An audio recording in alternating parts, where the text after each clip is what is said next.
Welcome to Small Business, Big Network, the podcast for small business owners who want big results from their networking. I'm Liz Drury, a freelance voiceover artist who knows that if you're not working, then networking could help. Owen Gleadhall is the founder of Merlinsoft, which provides ticketing solutions for attractions and events. The company is a member of many trade associations, and Owen finds that networking at their events is very beneficial. Thank you very much for joining me on the podcast today, Owen. You're very welcome, Liz. Let's see what we can chat about today. I'm sure we're going to find lots. So I know that you're the founder of Merlinsoft, your current company, which we will talk about in a bit. But I wanted to go back to the beginning first, Owen, because I know you've had a very interesting career path. What was the first thing that you did? Well, when I left school, I joined the RAF. I joined the RAF as a boy entrant at age 16. I didn't take my GCEs, as it was in those days, before leaving school, which was a big mistake, because I then had to take them later when I was already trying to study other things as well. Yeah. So I joined the RAF as a radio technician and went to the college at RAF Cosford. Yeah. And I believe that you had a bit of an entrepreneurial spirit when you were there even. Well, my background was entrepreneurial because my family for generations had been in business of one sort or another. So I'd always seen the opportunities available by being your own boss, as it were. Yeah. And one of the things that dawned on me when I got to Cosford was, well, two things really. The first thing was we got very little money. Yeah. Because they kept most of it back for us. So during term time, we used to get 15 shillings every 2 weeks, which in current currency is 75p.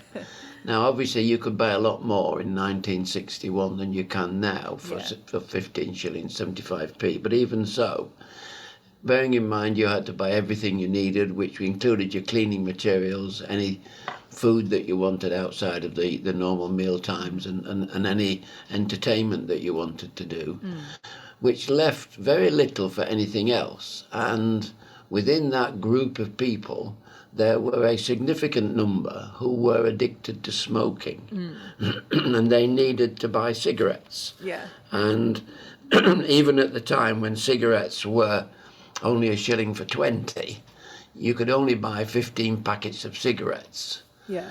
Which, including everything else that you had to buy, you couldn't spend it all on just cigarettes. No. So it meant that if you were smoking an average of 20 a day, you would run out of money by the start of the second week. So what I did was I went to the NAFI and I bought 200 cigarettes. Yeah. And I then allowed people to have a cigarette. Initially, they could have a cigarette off me for £2. Yeah. And I realised that whilst that was quite a decent deal, it was a 50% gross margin effectively. It wasn't helping me because I didn't smoke. So I was going to be building up a stock of cigarettes with only one market to sell them effectively. Yeah. And no real benefit to me. So I decided that I would scrap that idea, and I allowed people to buy cigarettes. Now, on the basis that they didn't have any money, they could buy a cigarette on tick, and they could create an account with me, and every time they bought a cigarette, I would add their cost into my little book. Yeah. And over the course of the term, they would build up an account, in some cases quite considerable.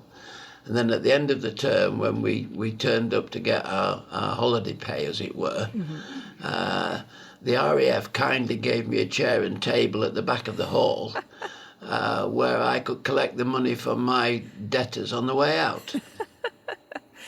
Brilliant. So they were quite happy with you having this little sideline going on then. Well, they didn't say no, so I guess whether they were happy or not, I'm not sure. But I mean, it was totally illegal. But of course, it was inside a closed environment, so nobody could really come in and stop you because the RAF base is a sealed base. Yeah, so, quite. And I did that for the 2 years I was at college. Yeah. And then you moved on, and I understand you started a second business within the RAF after that. Well, yeah, I was posted, eventually, a few years later, I was posted to the Far East, and which is a long way from home. And what I found was that people were missing family and friends, and family and friends were wanting to know what they were doing and what they were up to and all that sort of thing. Yeah. So they wanted to be able to send photographs of what they were doing, their friends, where they were, and some pictures of the local area and all that sort of stuff. So I decided that they needed somebody to take these pictures. Yeah. And so I went off down into the local town, Singapore, and I went round all the shops, photographic shops, and I armed myself with a load of photographic equipment. And I came back, and I used to set up a studio in an outside toilet, actually. and people would make appointments to come and have their pictures taken, and then I would go off and take pictures of the local area and all that sort of stuff, and they paid me for doing those pictures. Yeah, very enterprising. So what was your next career move after the RAF? Well, I went back to work in my father's business for a while. He was into transport cars, coaches, that sort of stuff. But I'd always been very, very interested in cars, and I'd been effectively driving since I was about 11.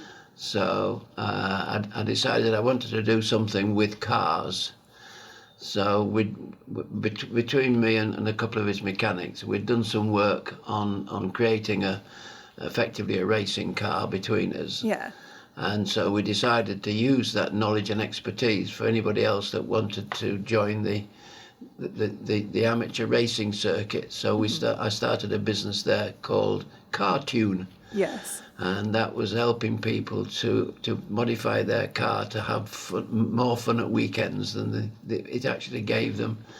And then we got into rallying as well. Yeah. After racing, and then so we started doing rally preparation for anybody that wanted to take part in any of the local rallies, or even the Tulip Rally or the RAC Rally or something like that. Yeah. Yeah. And then you eventually found yourself in the corporate world, didn't you? Well, I did. My father and I fell out big time.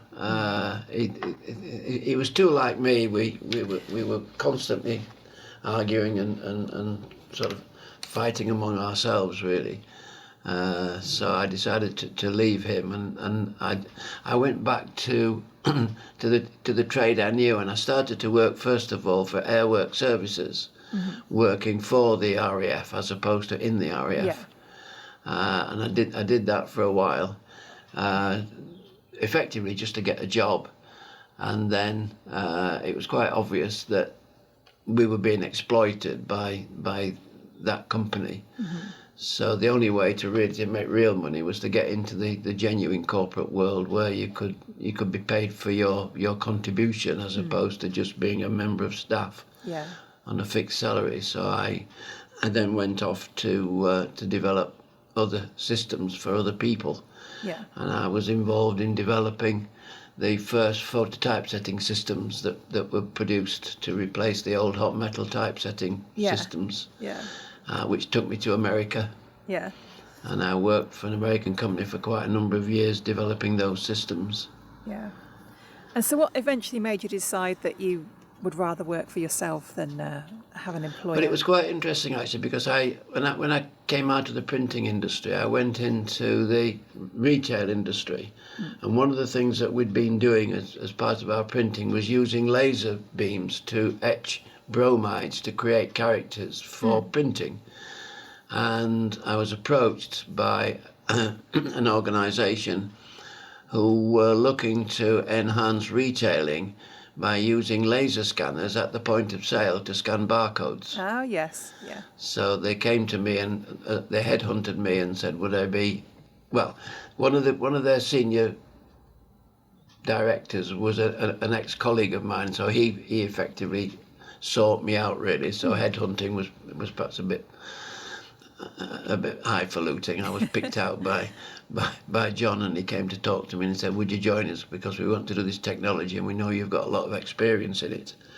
So I joined them, and we developed the first, the ones that you see now in all the supermarkets, we developed. Yeah. We were the first people to put the gondolas in, we were the first people to put the conveyor belts in, we were the first people to put laser scanning at the end of the conveyor belt. Yeah. And all this was in the late 70s. Yeah. And the company was owned by an American, so I knew his style and everything else, which was useful in the early days. But then we were developing a brand new system, and we were showing it to all the big guys. We were working with Sainsbury's, we were working with Morrison's, we were working with Hillard's, who became Tesco, obviously. And what happened then was we were doing presentations for all the big retailers, and they would come down to our premises just north of Watford, and we'd give them a day's presentations and all that sort of stuff. And part of that was lunch. Yeah. So they would come for the day. We could only have one a day because we didn't want anybody to know that we were working with one of their competitors or anything like that. And on this particular day, everything was ready. All the regional salespeople had come in, and everything was all ready for Sainsbury's arriving. And we got a phone call to say that their senior people, there'd been some major issue, and their senior people couldn't come. So could they schedule it for another day? So obviously we said yes. The problem there was it left a whole load of food and stuff with nobody coming to eat it. Yeah. So word came out from the head office, which was the other side of Watford, that there was this food in the Dem suite, and it, quote, if your lads want a free lunch, then send them up there and they can help themselves. So I went into the workshop and I said, there's free lunch today, lads. You don't have to go out buying anything. If you go up to the Dem suite, there's a load of stuff because Sainsbury's aren't coming. So they went off and filled their plates and came back to eat their lunch. And I wandered up there. And there were several people there that I hadn't seen in ages. So I was stood talking to them. And I had a paper plate in one hand with the classic the chicken leg and the Scotch egg and little bits and pieces like that, and a glass of red wine in the other hand. And I was stood talking to one of the regional salespeople from Scotland, who I hadn't seen in months, and just finding out how things were going up there, etc.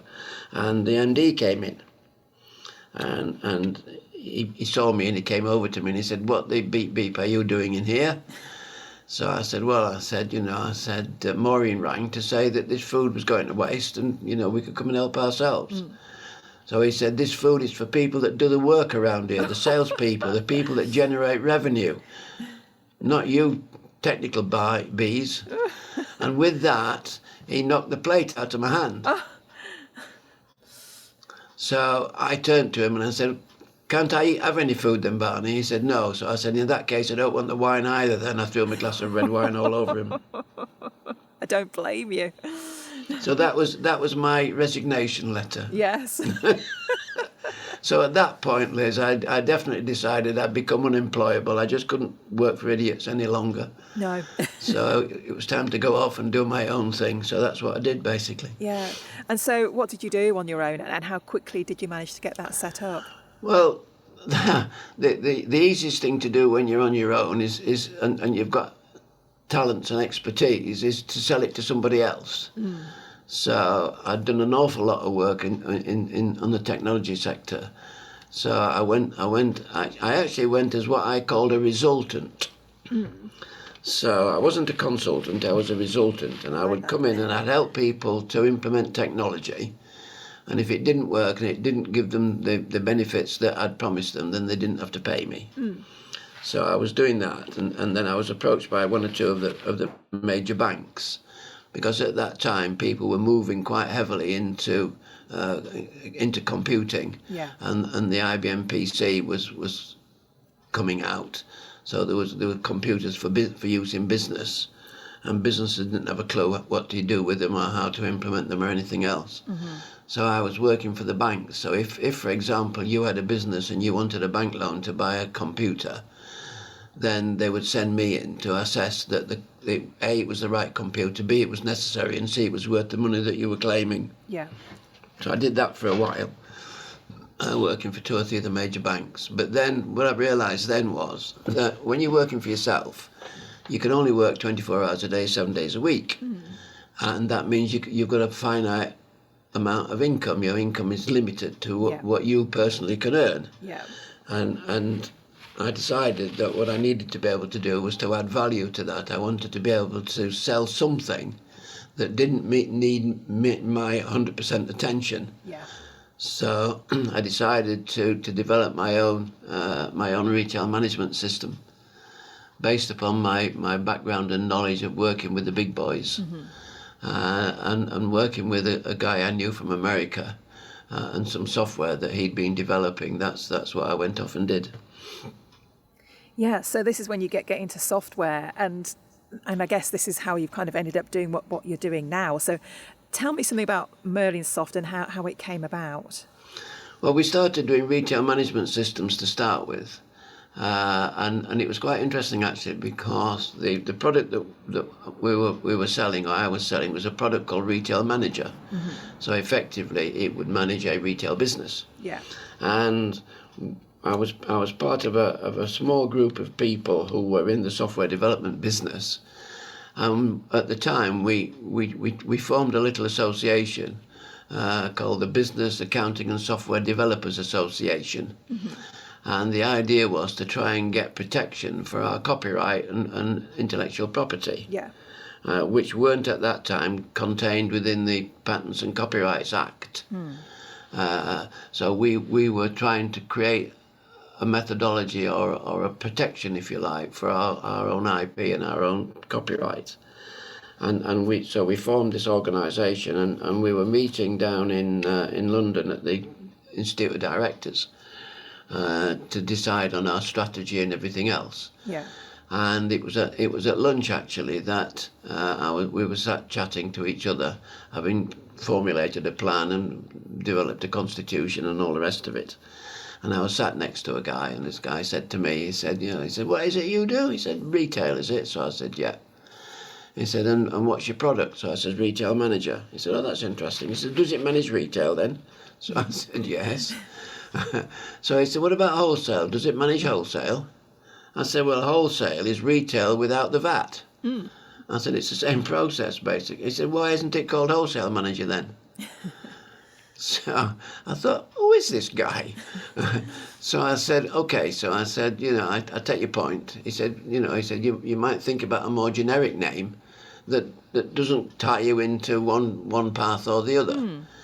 And so he said, so I said, oh yeah, and what is it that you do then? He said, well, I've got a company up in Newcastle called Sage. I said, really? What does that do then? He said, well, it's an accounting package. He said, we're just developing it. So I said, well, why have you called it Sage? He said, well, call it anything. He said, it can be Sage anything then, can't it? It can be an old sage, a knowledgeable person. It can be a source of information. It can be whatever you want it to be. He said, but it doesn't tie me into anything. He said, I can do Sage accounting, I can do Sage manufacturing, I can do Sage anything. Yeah. So he said, I think you'll regret Retail Manager.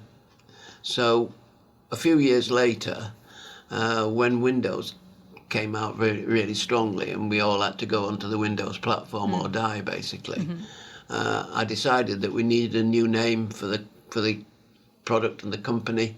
And we'd done some work for a retail supplier in London in the early 90s, a company called Geller, who supplied what we call EPOS systems to the trade, and they were bringing these terminals in from Japan, but they didn't have any software.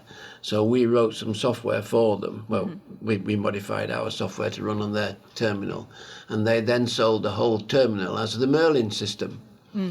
And we were looking for a name, and we were playing around with different names of all different types. And at the same time, we were clearing out some old documents out of a filing cabinet. And in these documents was all this stuff to do with the original Merlin system that we'd done for Geller. Yeah. And one of my colleagues says, well, why don't we use Merlin? That's a great name, and you've used it before, so we've got some heritage with it. So we stuck it on the wall with all the other names, forget people's views and opinions, and it came out top. So that's where Merlin came from. Right. So fast forward to today then, what does Merlinsoft do now? What do you offer your clients? Well, we still do retailing. Obviously, that's our background. But more predominantly, we because of the issues with retail over the years, and particularly in 2008 when the world crashed, we had to look at alternative markets, and we'd already been doing some admissions and ticketing for some fairly major visitor attractions. So we decided that we would focus much more on that marketplace and go into leisure. On a much stronger basis than we had been doing. So that's where we moved into supplying admissions and ticketing systems for visitor attractions initially. What happened then was that that was fine, but then people wanted to be able to sell tickets 24/7, not just when they walked up. They wanted to be able to sell tickets online. So we initially pioneered or partnered with a small company that had just been developing a ticketing system for their own attraction, and we partnered with them and we integrated that into our retail system. Like most partnerships, they say partnerships are like battleships. They eventually they'll be sunk, and that's what happened to our partnership. So at that point, I decided that we really needed our own online booking and ticketing system. So that's what we started to develop. We started to develop that in 2015, and then we launched it initially in 2018 as a service, initially just to our clients. And then I learned of a product called Eventbrite, which were becoming very, very strong in the marketplace, and they had a model of DIY booking and ticketing, and I sat down and looked at it as a product and picked out what I considered to be some weaknesses in their product, and decided that we would produce an alternative to Eventbrite, and basically that's where we are now. So who is using your system? Who are your clients, and where are they? Well, I mean, at the moment they're worldwide. So anybody that needs to book an event of any kind, and for that event you need a ticket. So it doesn't matter whether it's a small networking event of 20, 30 people, or a large concert of 20, 30,000 people. It's the same principle. You have to go online, you choose your date and time, you pay your money, you get your ticket. So you could be going out for a meal in a restaurant, you could be going to a sporting event, you could be going to a music festival, you could be going to a visitor attraction, you could be going to a play barn, you could be doing anything. And so your clients are all different sizes, then, I guess, and very small. Yeah, we've got everything. I mean, we do strawberry picking, we do pumpkin picking, we do Halloween, we do Christmas, we do heritage railways, we do cathedrals, we do theme parks, we do museums, you name it. Fantastic. So let's come to the networking side of things now then. How do you build your network for your business? We're members of all the relevant trade associations that serve the industry in which we work. So I think when we first met, I had suggested to you that some of them might be worth contacting. Yes, you did. So I think that list that I sent you then is probably all the trade associations of which we are members. We market through them and also to them, and we attend all their exhibitions, conferences, seminars, etc. And what do you get from the networking? We get leads and contacts. I mean, we did one in Nottingham last week at the Heritage Railway Association Spring Conference, and we support Heritage Rail in quite a number of ways, and it's actually the 200th anniversary of the railway this year, and we're doing the booking and ticketing system for that for the organisation. And so what kind of interest do you get at these sorts of meetings, and what questions do people ask you? The conferences are very difficult things because people are there to go into the various sessions, so they tend to be a little bit hit and miss as to whether you get an awful lot out of it or not, depending on whether they can be bothered to walk around the exhibition area or just stay and chat to their mates and have lunch. But generally what we say to people is that, you provide the experience and we'll manage the people. Yeah. So your problem is people. That you can't earn anything until the people come in, but your problems don't start till the people come in. So you've got to be able to manage them, you've got to be able to control them, you've got to be able to deliver a service to them and give them an experience that's memorable, that they'll tell their friends and family about, and other people will come. Yeah. So through our systems, then we manage the people, everything from access control, i.e. the gates and barriers that they go through to get in, right the way through to the online side. I mean, we say we do everything from A to Z, so access control to zip wires. Yes. So we can manage anything in between there. And even the shop, the cafe, the bar, the restaurant, we can manage all that as well for them. Yeah. So anybody who's running an attraction or an event needs to get in touch with you, Owen, basically. Absolutely, yes. So what is the best place for them to find you? Well, I mean, the best place is to go to our website, and we have a primary website for the online system, which is merlintickets.co.uk. And on there they can sign up. It's all free. The platform's entirely free to use. So they can sign up, they can put their event on, they can download all their own graphics, their own branding, corporate identity, etc., and create a mini version of themselves on there, and then literally attach it to their website, but also to all their social media as well. So then they can be marketing it throughout the widest possible network that they can find. Yes. Wonderful. Well, thank you so much for being my guest, Owen. I've really enjoyed hearing your story and learning all about Merlinsoft. Well, thank you for having me. It's been quite painless, actually. I'm pleased to hear it. Thanks for listening to Small Business, Big Network.